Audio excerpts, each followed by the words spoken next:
ونصلي ونسلم على حبيبه الكريم الأمين العزيز الرؤوف الرحيم وعلى آله وأصحابه الأفضلين الأكرمين أجمعين. أما بعد فأعوذ بالله من الشيطان الرجيم. بسم الله الرحمن الرحيم.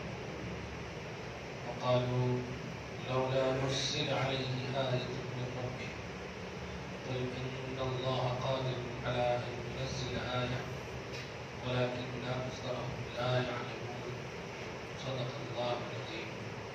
رسول برکت کے لیے درود شریف پڑھیں. اللهم صل وسلم بارك على سيدنا وشفيعنا وحبيبنا ومولانا محمد معدن الجود والكرم وآله الكرام وابنه الكريم وآله وأصحابه وبارك وسلم صلی اللہ تعالی علیہ وسلم.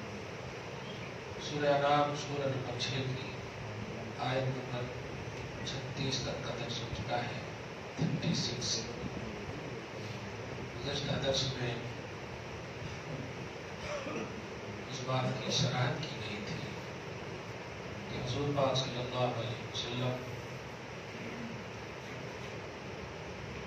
کو لوگوں کا بے رخی کرنا اور آپ کی بارگاہ میں نہ آنا آپ کو گرا گزرتا ہے.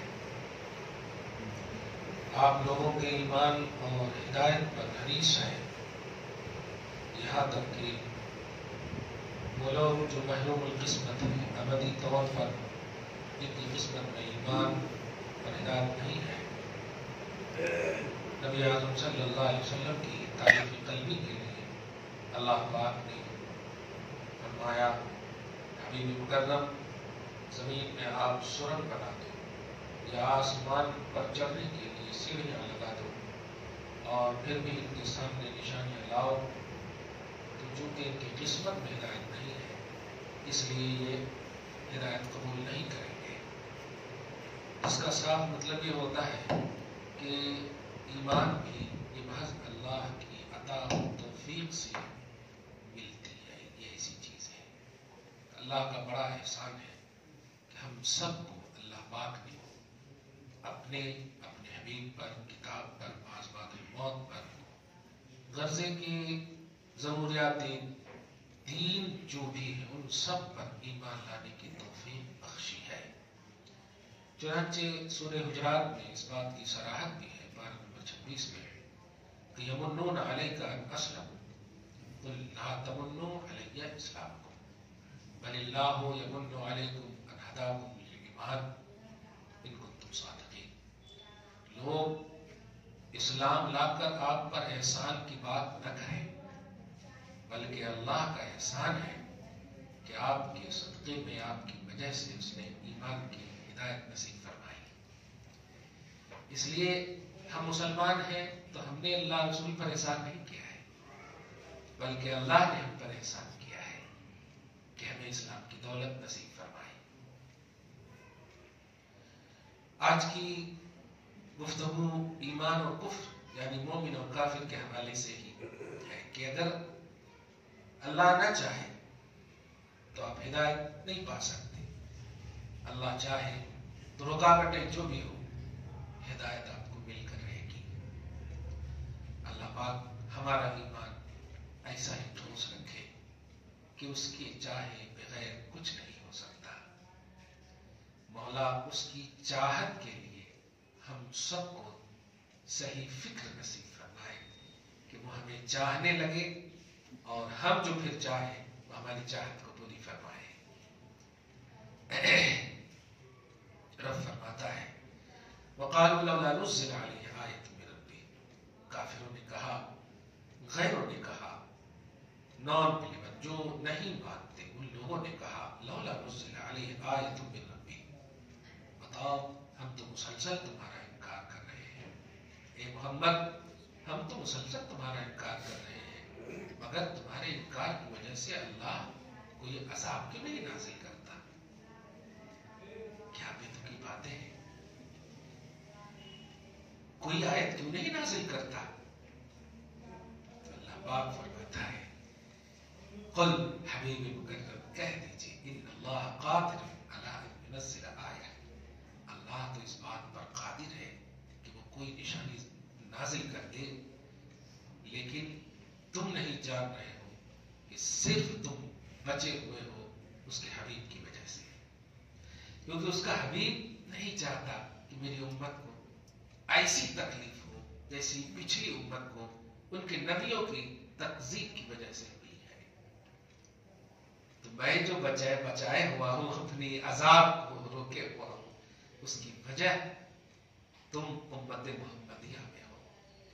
اس لیے آپ اعلان کیجئے قادر تو ہے وہ کہ نازل کر دے، لیکن کیوں نہیں نازل کر رہا ہے؟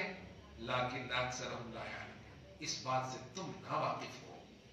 واقف ہو جاؤ گے تو پھر انکار ہی نہیں کرو گے، اعتراض ہی نہیں کرو گے، اور ایسے بے تکے سوال ہی نہیں کرو گے۔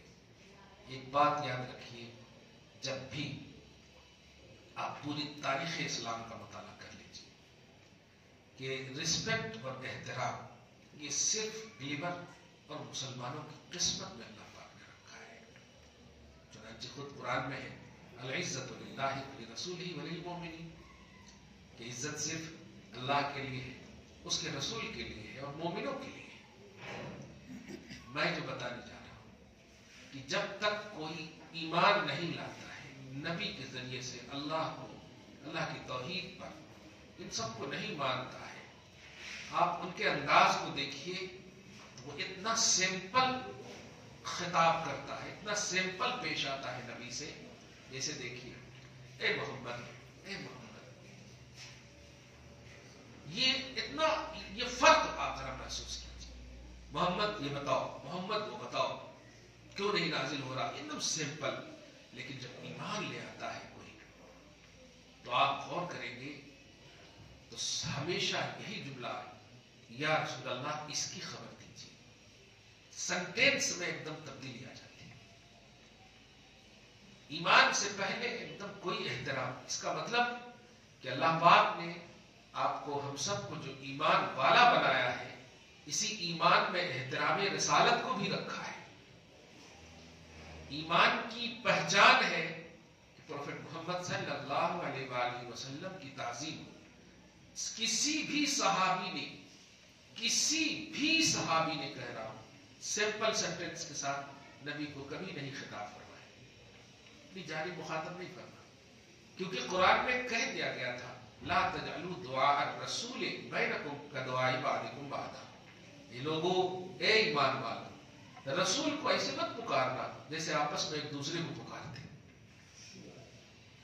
ظاہر ہے آیت ہم پر تو نہیں اتری ہے، ہمارے لیے ضرور اتری ہے لیکن ہم پر نہیں اتری ہے۔ یہ کن کے لیے اتری ہے؟ وہی ہے جو محمد کے سامنے ہے، جنہیں صحابہ کرام کہا گیا۔ تو اس کا صاف مطلب یہ ہوا وہ سڈنلی سمجھ گئے کہ یہ ہمارے ہی لیے ہے، ہمارے اوپر اتر رہی ہے۔ اسی لیے آپ حدیث کی کتابوں کو آپ دیکھیے، عن النبی صلی اللہ علیہ وسلم قال رسول اللہ صلی اللہ علیہ وسلم، کہیں بھی نہیں دیکھیں گے عن محمد ابن عبداللہ قال محمد ابن عبداللہ، کہیں پر بھی نہیں ہے کہ محمد ابن عبداللہ نے کہا یا محمد ابن عبداللہ سے روایت ہے، کہیں پر بھی نہیں ہے۔ یہ رسول، یہ نبی کا سینٹینس صحابہ جو یوز کر رہے ہیں یا محدثین جو یوز کر رہے ہیں، یہ ہے رسپیکٹ۔ میں بڑی بہت ہی فخر کے ساتھ اس بات کو کہوں گا، اہل ایمان کی خون میں ہونا چاہیے احترام رسالت۔ یہ پہچان ایمان ہے، ایمان کی پہچان ہے احترام رسالت۔ اور جیسے کہ صحابہ کرام کی پریکٹیکلی زندگی میں اور قولی، عملی، فعلی، کرداری تمام زندگیوں میں ہم نے ان باتوں کو محسوس کیا ہے اور دیکھا ہے۔ چنانچہ دیکھیں، کہتا کافر لوگ جب کہیں کہ کیوں نہیں نازل کرتا اللہ تعالیٰ پر عذاب کا کوئی نشانی، تو آپ کہہ دیجئے میرے حبیب کہ یہ اللہ تو قادر ہے کہ وہ نازل کر دے، لیکن تم جان نہیں رہے ہو کہ وہ نازل کیوں نہیں کر رہا ہے۔ تمہیں وہ بات نہیں معلوم کہ میں نے تو فرشتے عذاب کے بھیج چکے تھے، میرے حبیب نے لوٹا دیا تو میں نے بھی اپنا ارادہ بدل لیا۔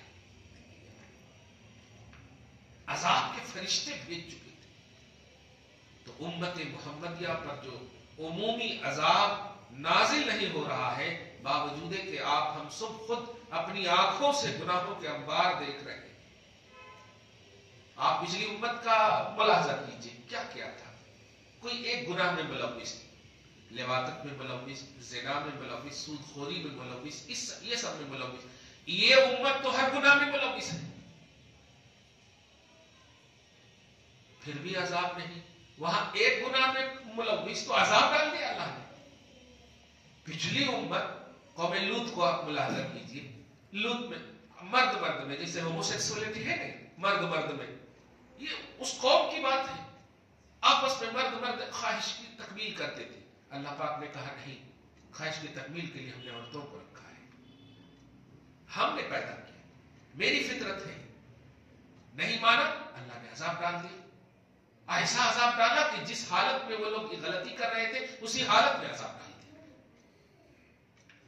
اب تمام کو دیکھیں، موسیٰ علیہ السلام کی قوم کو دیکھیے، سڈنلی سور بنا دیا، خنزیر بنا دیا اور بندر بنا دیا. تو ایک گناہ کی وجہ سے اللہ تعالیٰ فوراً عذاب ڈال دے. لیکن امت محمدیہ میں ہر گناہ ہے. عذاب کیوں روکے ہوا ہے؟ بالکل وہ گناہ کرنے والوں کو نہیں دیکھ رہا ہے، صرف اپنے حبیب کی وجہ سے روکے ہوا ہے. یہ اس کا بات ہے. اب جب یہ اتنا پاورفل تصور ہے تو اس کا مطلب یہ ہوا کہ ہم مومنوں کو جو کچھ بھی نیکیاں کرتے ہیں، گناہوں سے بچے ہوئے ہیں، فخر کرنا چاہیے کہ ہمارے ایمان کی جو جان ہے یا ہمارے ایمان کی جو ریئلٹی ہے وہ ہے احترام رسالت. آپ سوچیں ذرا، جب بھی کوئی مجھ سے ڈیبیٹ یا کوئی بھی میڈیا والے سوال کرتے ہیں کیا کر رہا ہے اللہ تعالیٰ، کیوں نہیں عذاب ڈال رہا اللہ تعالیٰ، ایسا ہوتا تو ایک ہی جواب دیتا ہوں، ہم امت محمدیہ ہے. بس تم اس غور کرو جا کر کے، ہم امت محمدیہ ہے اور ہم سے اللہ نہیں چلتا، ہمارے سلیبس سے اللہ نہیں چلتا، اس کے سلیبس سے ہم لوگ کو چلنا ہے، اس کے سلیبس سے ہم کو چلنا ہے. وہ بیٹے کو مار دیتا ہے، باپ کو زندہ رکھتا ہے. وہ بیٹی کو مار دیتا ہے، ماں کو زندہ رکھتا ہے. اور اعتراض نہیں کر سکتے. اعتراض کریں تو پھر آپ کو بھی مار دے گا. مالک ہے، خالق ہے.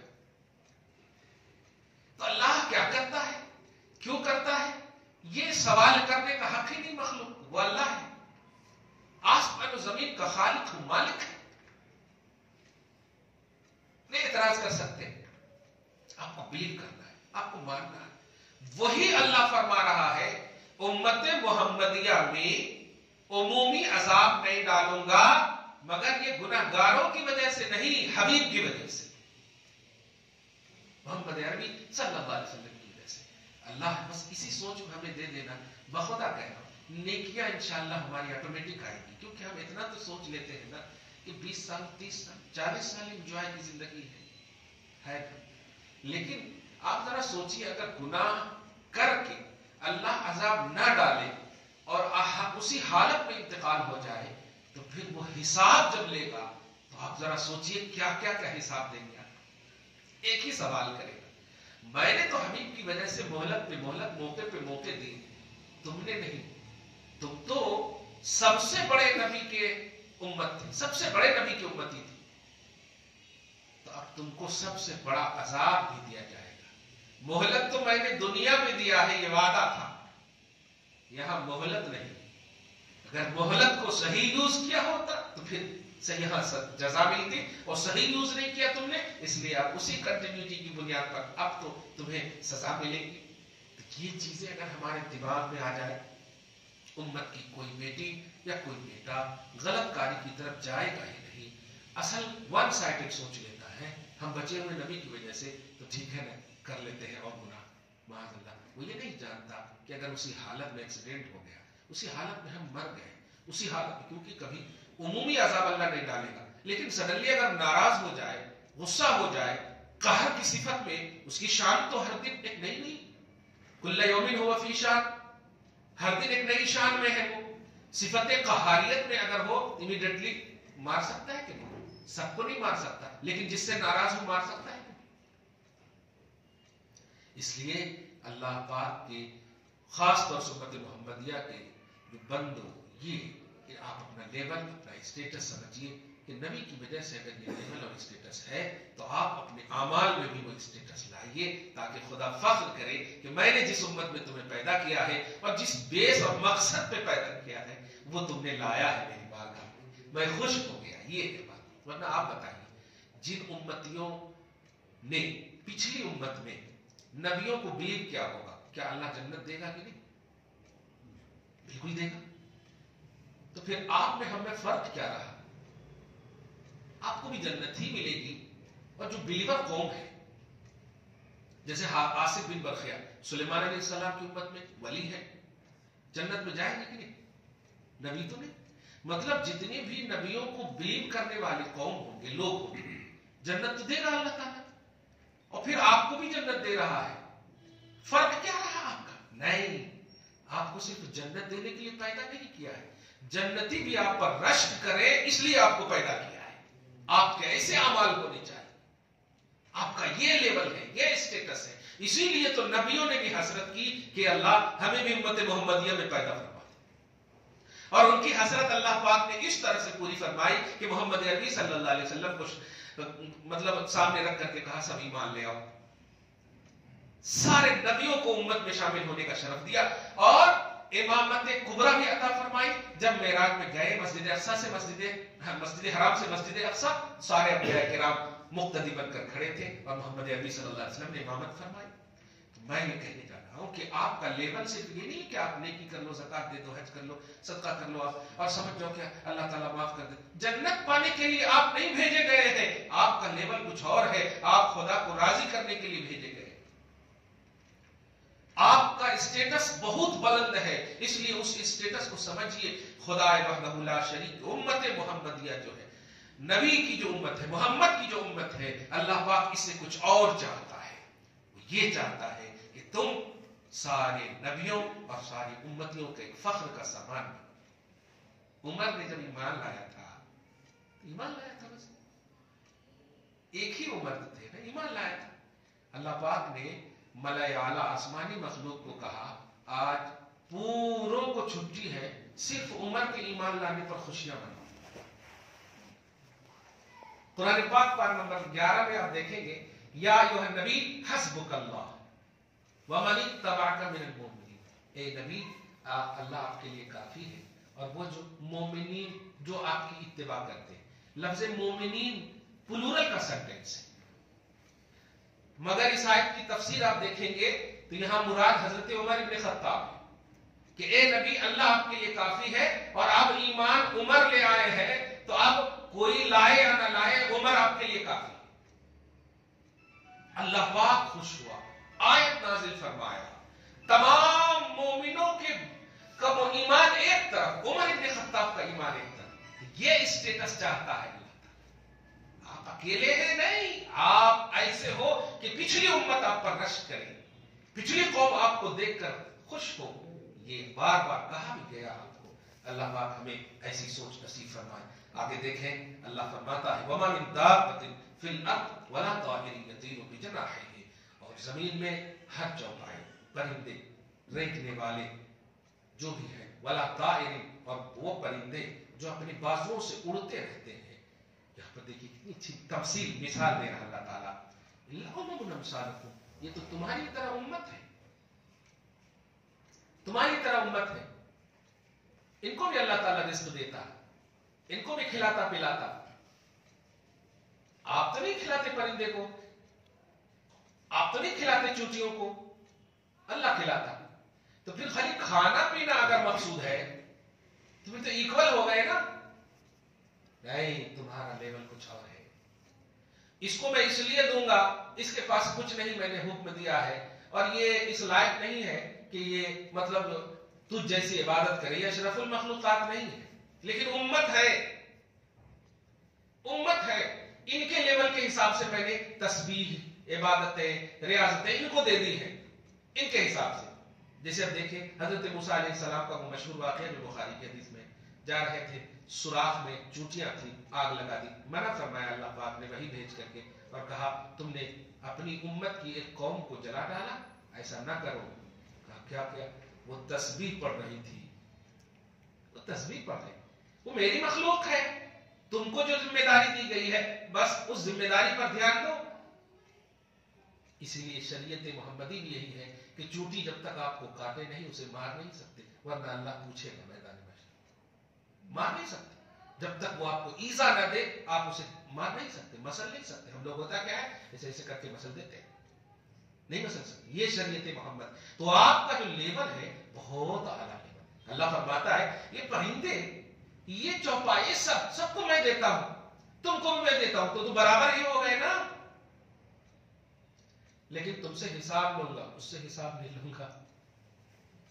سوال کیوں؟ اس لیے کہ تم اشرف المخلوقات ہو، تمہیں عقل سے نوازا ہے میں نے، اسے نہیں نوازا ہے میں. اس کا مطلب دیکھیے اللہ پاک ایک دم ایزی مثال دے کر کے ہمارا اسٹیٹس بھی بتا دیا. جو لوگ یہ کہتے ہیں نا اللہ معاف کرنے والا ہے، بے شک معاف کرنے والا، جب یہ عقل تمہاری کہہ رہی کہ اللہ معاف کرنے والا ہے، وہی عقل یہ بھی تو کہہ رہی کہ 18,000 مخلوقات کو وہی پیدا کرنے والا ہے اور ان مخلوق میں سب سے اعلیٰ مخلوق آپ کو پیدا کیا. یہ بھی تو آپ یوز کریں کہ سب سے اعلیٰ مخلوق آپ ہی ہو، اولاد آدم آپ ہی ہو. اتنی مخلوقات رب فرماتا ہے ما فرطنا فی الکتاب من شیء ثم الی ربہم یحشرون، کہ ہم نے کتاب میں کوئی شے ایسی نہیں ہے جو ہم نے چھوڑ دی ہو. ہر ایک کا ذکر کیا ہے تفصیل سے، پھر بھی تم محمد کا انکار کر رہے ہو. سنو ثم الی ربہم یحشرون، سب اپنے رب کی طرف اٹھائے جاؤ گے، پھر میں تمہیں بتاؤں گا کہ انکار محمدی کیا ہے. میں چاہوں تو ایک دم ہدایت پر ڈائریکٹلی تمہیں دے سکتا ہوں، لیکن نہیں. میرا نصاب ہے، میرا سلیبس ہے، میری سنت ہے کہ میں پہچانا جاؤں اپنے نبی کے ذریعے. تم اس لائق ہی نہیں ہو کہ میں تم سے بات کروں. پیدا تو میں نے کر دیا ہے، لیکن میں نے ان تمام مخلوقات میں چنا ہے کہ میری پہچان کے لیے ایک خاص خلق ہو، اور اس خلق کو کہتے ہیں انبیاء اور رسول. اس لیے تجھ تک میں پہنچوں گا نبی کے ذریعے سے، تجھ تک میری معرفت ہوگی نبی اور رسول کے ذریعے سے، نہیں ڈائریکٹ. خبردار خبردار. لیکن جب پہنچے تو ان کو مانو گے تو پھر سوچو میں خوش ہو جاؤں گا، اور میں خوش ہو گیا تو میری بارگاہ میں دونوں آنے والے ہیں. بلیور آؤ گے تو خوش ہو جاؤں گا. بولتے ہو نہیں کہ حساب حساب حساب کی خاطر آپ مت ڈریے. آپ کی جو ذمہ داری ہے وہ کیجیے. آپ کی ذمہ داری ہے نہیں حساب لینا دینا. آپ کی ذمہ داری ہے نماز پڑھنا، حج کرنا، زکات دینا، نیکیاں کرنا، حقوق العباد، حقوق اللہ، یہ سب ذمہ داری ہے. آپ کی ذمہ داری یہ نہیں ہے کہ ہم کو حساب دینا ہے یہ سوچ لیتے بیٹھنا. آپ کی جو ذمہ داری دی گئی ہے وہ آپ کیجیے. آپ اور بندہ جب اپنی ذمہ داری کو مکمل کرتا ہے تو پھر حساب دینے میں ڈر کیوں ہے؟ صحیح ہے کہ نہیں؟ بھائی ہم نے اگر رکھے ہیں کسی کو اذان دینے کے لیے اور وہ پابندی سے دے رہا ہے تو ڈرنا کیوں؟ کسی بھی کام کے لیے رکھے ہیں وہ پابندی سے کر رہا ہے تو وہ قابل اعتراض کیوں؟ تو ہماری جو ذمہ داری اللہ نے دی ہے اس کو آپ کرتے رہیں. یہ سب سے بڑی ذمہ داری کیا دی ہے کہ میری معرفت کے لیے، میری بارگاہ میں مقبولیت کے لیے میں نے جو نصاب رکھے ہیں وہ ہے نبی.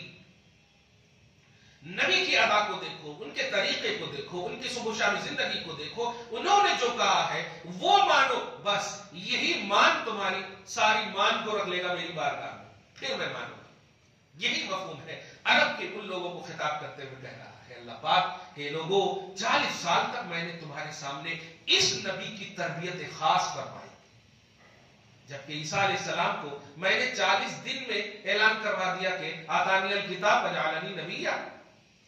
میری ماں پر انگلی مت اٹھاؤ، میں نبی ہوں. عیسیٰ علیہ السلام بچپن ہی میں کہہ دیے نا میری ماں پر انگلی مت اٹھاؤ، میں نبی ہوں. اور یہ تو عیسیٰ سے بھی افضل ہے، عیسیٰ کے بھی نبی ہے. میں ان کے لیے 40 سال تک کیوں؟ یہ صرف تمہاری تمام تر سرشت اور فطرت کو دیکھتے ہوئے کہ تم جس طرح گھٹ ہو شرارت میں، جس طرح گھٹ ہو اپنی تہذیب و تمدن میں، میں اپنے حبیب کی تربیت کر رہا ہوں. اور جب وہ حبیب صبح و شامی زندگی دیکھو گے اور تم نے اپنے سے کہا ہوگا صادق الوعد الامین، اور جب یہ نبی اعلان کریں گے کہ اللہ ایک ہے تو پھر آٹومیٹک مان لو گے. ایسا ہی ہوا جب اعلان کیا تو کچھ لوگوں نے جب نہیں مانا تو ایک ہی لفظ کہا اللہ تعالیٰ نے میرے حبیب کہیے فقط لبثت فیکم عمرا من قبلہ افلا تعقلون.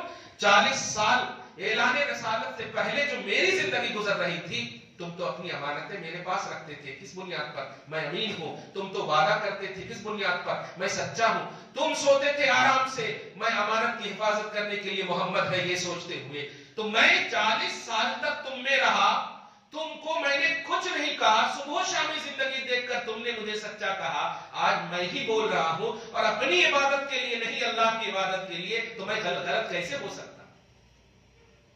اس سے بڑا اتمام حجت کچھ نہیں ہو سکتا۔ اسی لیے اللہ پاک ان لوگوں کو زیادہ عذاب دے گا جس نے محمد کو دیکھا، صبح و شامی زندگی کو دیکھا اور بلیو نہ کیا، ان کو زیادہ عذاب ہوگا۔ کیوں؟ اس لیے کہ ان کے سامنے پوری لائف اللہ پاک نے صداقت، تہذیب، ثقافت، نظافت، طہارت، پاکیزگی کے خوبصورت عنوان سے رکھا۔ سارے گناہوں کی چیز میں عزت پانا یہ بہت بڑا کمال ہے۔ تقویٰ کی جگہ میں متقی بننا کمال نہیں ہے، آپ سمجھ رہے ہیں؟